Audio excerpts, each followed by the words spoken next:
Bem, pessoal, vamos começar agora a nossa última aula da Guerra do Paraguai, ou Guerra da Tríplice Aliança. Bem, antes de começar a aula, vamos relembrar aqui, pessoal, que nós dissecamos absolutamente tudo sobre a guerra, tudo que tem no livro do conteúdo programático colocado pela Marinha.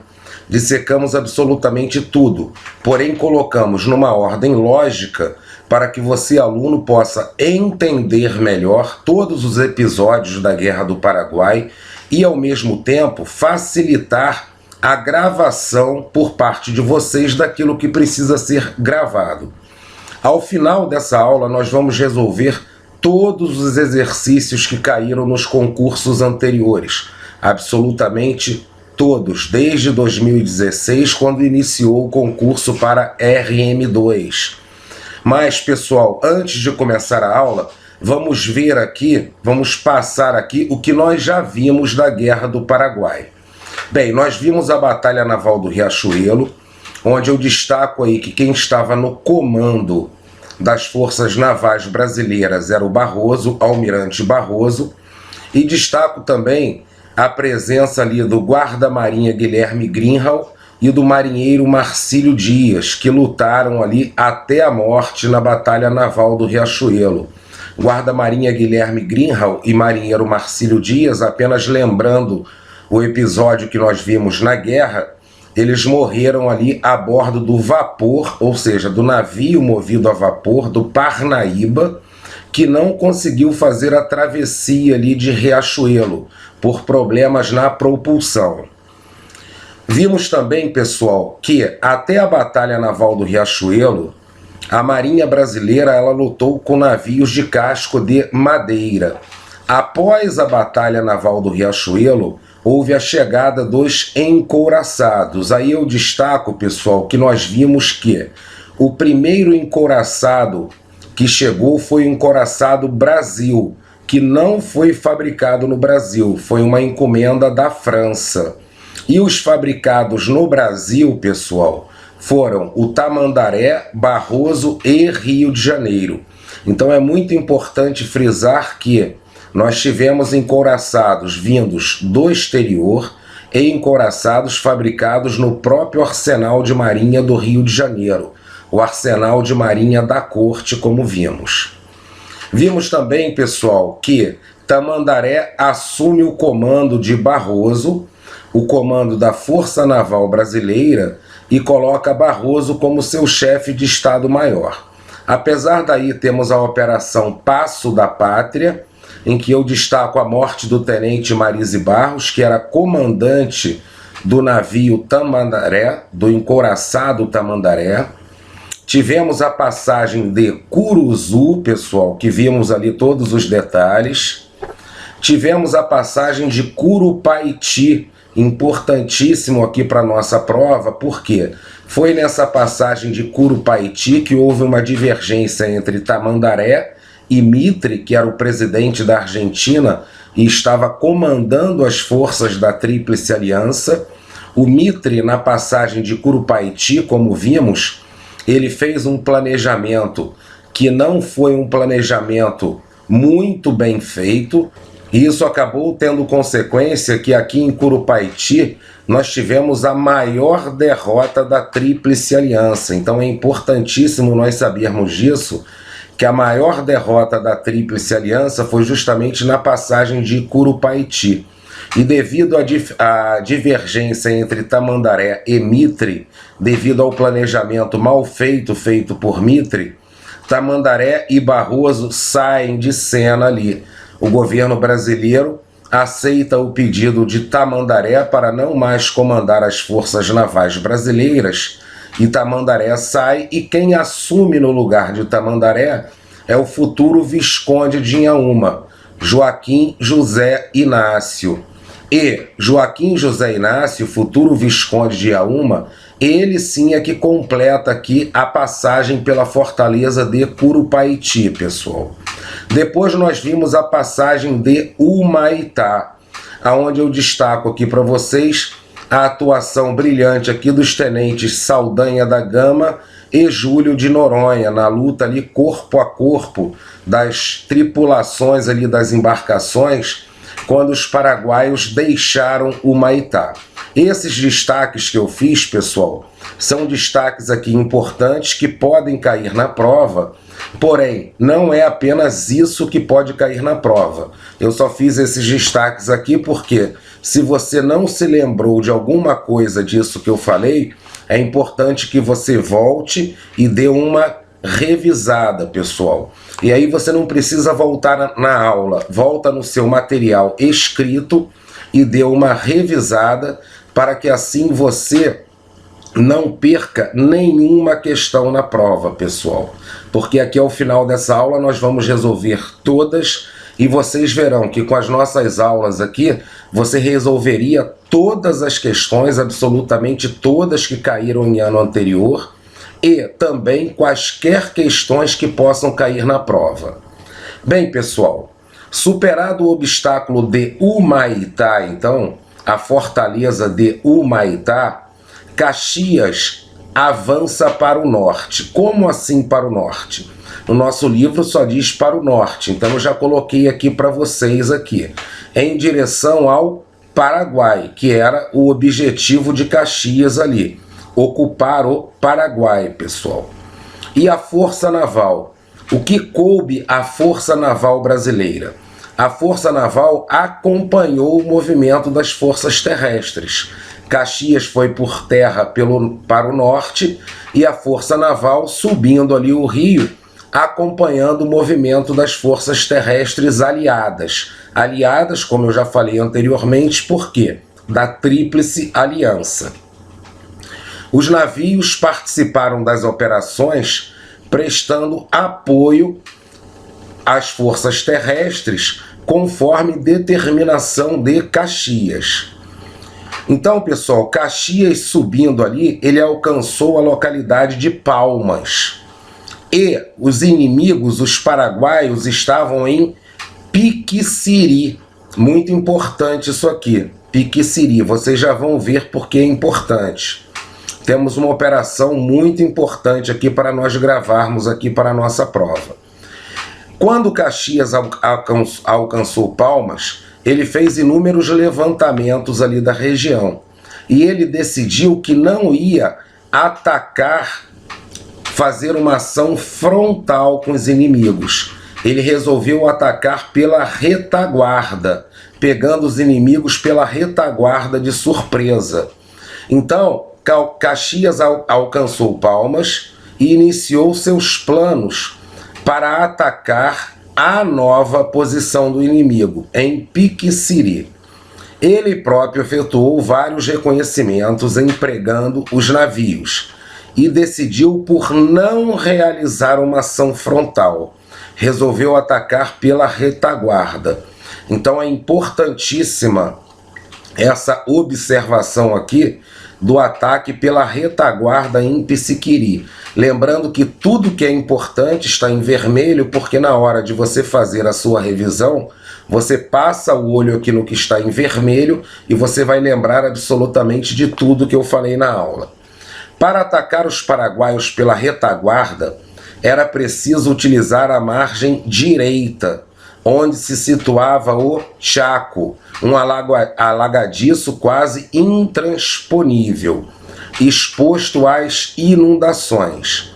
A genial manobra do Piquiciri, então essa manobra aqui ficou conhecida como manobra do Piquiciri, que eu já vou explicar para vocês do que se trata, que contornou a posição do inimigo, foi uma operação em que a Força Naval exerceu um papel relevante.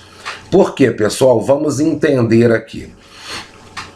Caxias estava subindo ali por terra e as forças navais estavam subindo pelo rio Paraguai.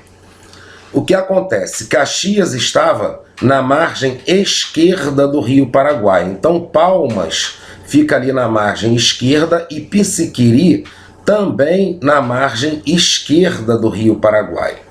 O que Caxias resolveu fazer? Ele estava em Palmas, atrás dos inimigos, dos paraguaios. Ele resolveu passar pelos inimigos, atacando-os pela retaguarda. E como ele fez isso? Ele estava na margem esquerda do rio, ele transportou toda a tropa para a margem direita. Nessa região alagadiça, ele construiu ali caminhos ali, então a tropa subiu pela margem direita até um determinado ponto que ficasse à frente de Piquiciri, apesar de Piquiciri estar na margem esquerda, mas ele passou de Piquiciri, depois transportou as tropas para o lado esquerdo novamente, e aí sim atacou os inimigos, ou seja, ele ficou mais ao norte que os inimigos. Então ele atacou os inimigos do norte para o sul, pegando os inimigos ali pela retaguarda. Essa foi a manobra de Piquiciri que vocês precisam entender aqui. Vamos ler aqui, pessoal, para a gente entender como foi isso. Foi construída uma estrada pelos pântanos do Chaco, ultrapassando diversos cursos d'água, já que era uma região alagadiça, para que as tropas que cruzaram o rio nos navios, ou seja, cruzaram da margem esquerda para a margem direita, avançassem pela margem direita até um ponto em que podiam embarcar novamente, para serem transportadas para a margem esquerda, acima das posições inimigas, acima de Piquiciri. Em 4 de dezembro, por que eu coloquei aqui 4 de dezembro, pessoal? Porque aqui ocorreram uma sucessão aqui de combates terrestres, que ficou conhecido como dezembrada. Então isso ocorreu no mês de dezembro. Em 4 de dezembro, a Força Naval apoiou o desembarque das tropas em Santo Antônio. Santo Antônio, localidade acima de Piquiciri, sobre a retaguarda paraguaia, como eu expliquei para vocês. Então, o ataque de Caxias para o sul é conhecido como a dezembrada. Por que para o sul, pessoal, se ele estava indo para o norte em direção ao Paraguai?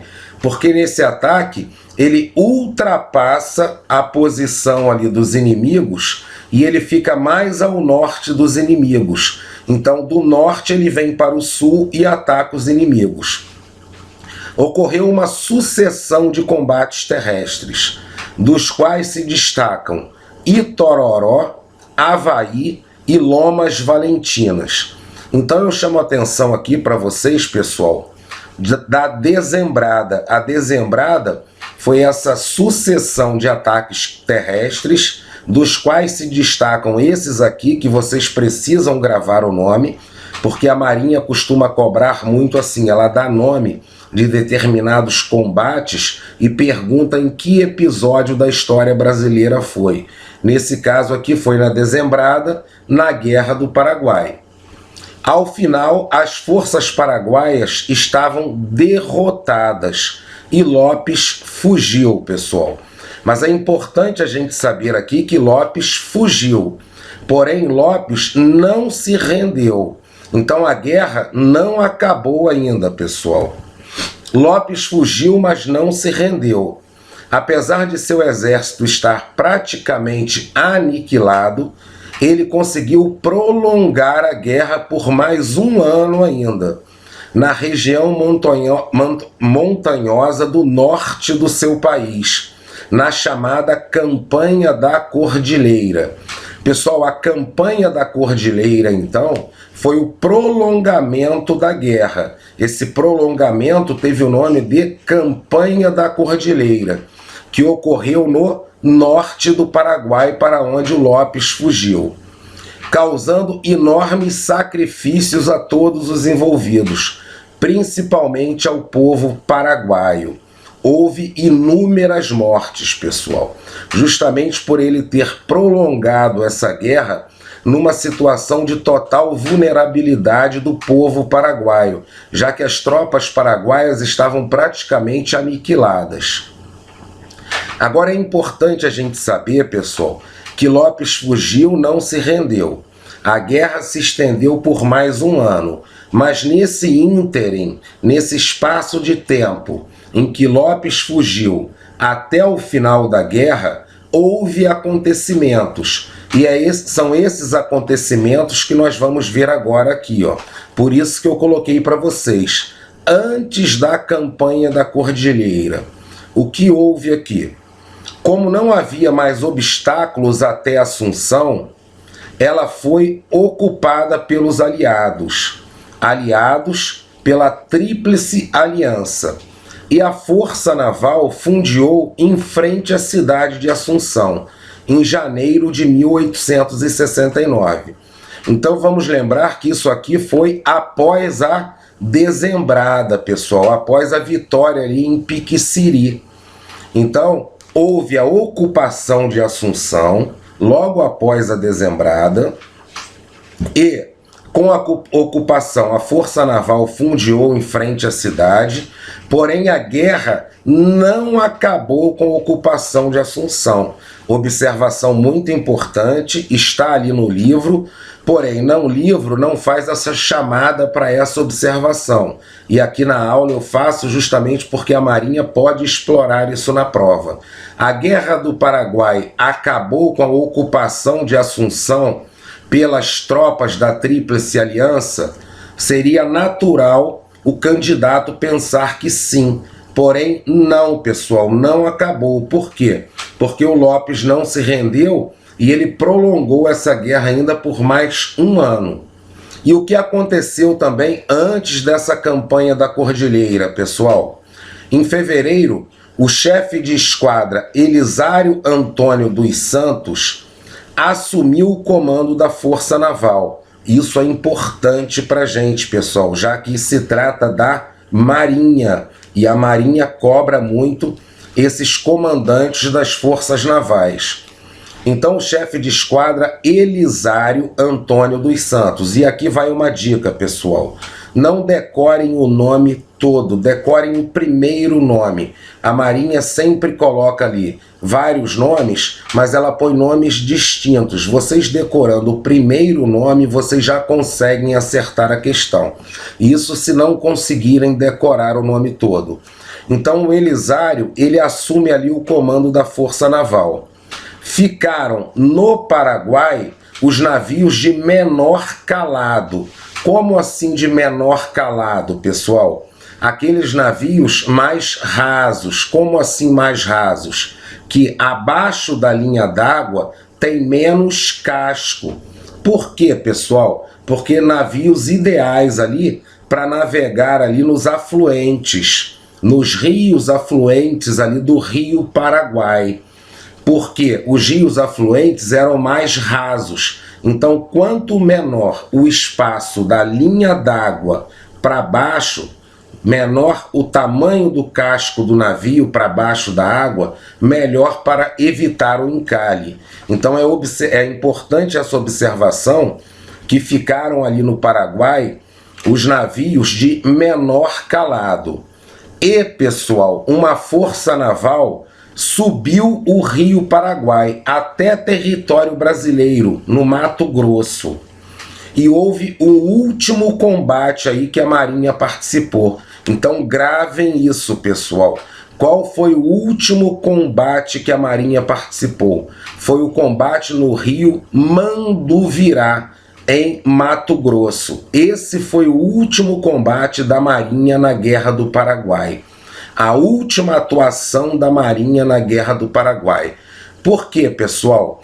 Porque na região norte do Paraguai, na campanha da Cordilheira, pessoal, a Marinha não mais confrontou o inimigo. Foram apenas as tropas de terra que confrontaram o inimigo ali. E em 1870, o Paraguai estava derrotado, pessoal, e o seu povo dizimado. Sendo assim, termina a Guerra do Paraguai. Agora, um tópico importante para a gente: qual a importância da Guerra do Paraguai, pessoal? Bem, para nós entendermos a importância da Guerra do Paraguai, é bom que nós lembremos da primeira aula que eu dei sobre a Guerra do Paraguai, em que eu falei sobre o contexto em que se deu a Guerra do Paraguai. Então, a importância da Guerra do Paraguai, pessoal, a maior importância foi a consolidação dos estados nacionais na região do Rio da Prata.